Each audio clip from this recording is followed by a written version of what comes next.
Hi అండి అందరికీ. ఈరోజు నేను చేయబోయే వీడియో ములక్కాయ టమాటా గ్రీన్ పీస్ కర్రీ అండి. ముందుగా కళాయి పెట్టుకొని ఒక 3 స్పూన్ల వరకు ఆయిల్ వేసుకున్నాను. కొద్దిగా మెంతులు వేసుకున్నానండి. తర్వాత ఆవాలు, జీలకర్ర, ఈ పోపులు ఇవన్నీ మనం తీసుకునే కర్రీని బట్టి వేసుకోవాలండి. మినపప్పు, శనగపప్పు కూడా వేసుకున్నాను. ఎండుమిరపకాయలు, పచ్చిమిరపకాయలండి, కరివేపాకు, ఆనియన్స్ కూడా వేసుకున్నానండి. ఇవన్నీ బాగా వేగాలి. కర్రీకి సరిపడా సాల్ట్ అయితే ఇప్పుడే వేసేస్తున్నానండి నేను.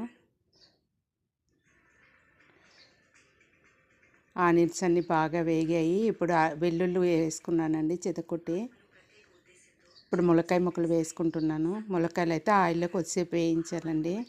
ఉప్పు ఫస్ట్ వేసాం కదండి. ఇప్పుడు పసుపు కారం వేసి వేయించుకుందాము. ఈ కొద్ది వేగాక టమాటాలు వేసుకుందామండి. ఇప్పుడు టమాటాలు వేసుకుంటున్నాను. టమాటాలు అయితే మెత్తగా మగ్గిపోవాలండి. అప్పుడే టేస్ట్ బాగుంటుంది, గ్రేవీ కూడా బాగా వస్తుంది. టమాటాలు మగ్గాక గ్రీన్ పీస్ వేసుకుందాము.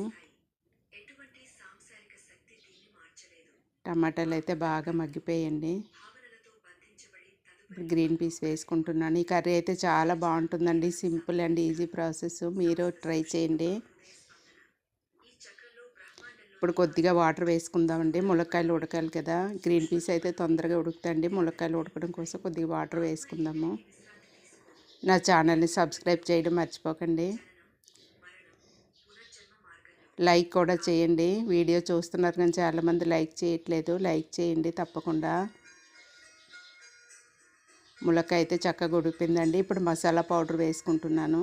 నేను రెగ్యులర్ ఇంట్లో వాడుకునే మసాలా పౌడర్ అయితే వేసుకున్నానండి. మీరు రెగ్యులర్గా ఏది వాడితే అది వేసుకోండి. ఈ వీడియో మీకు నచ్చినట్టయితే లైక్ చేయండి, షేర్ చేయండి, సబ్స్క్రైబ్ చేయండి. థ్యాంక్ యూ అండి.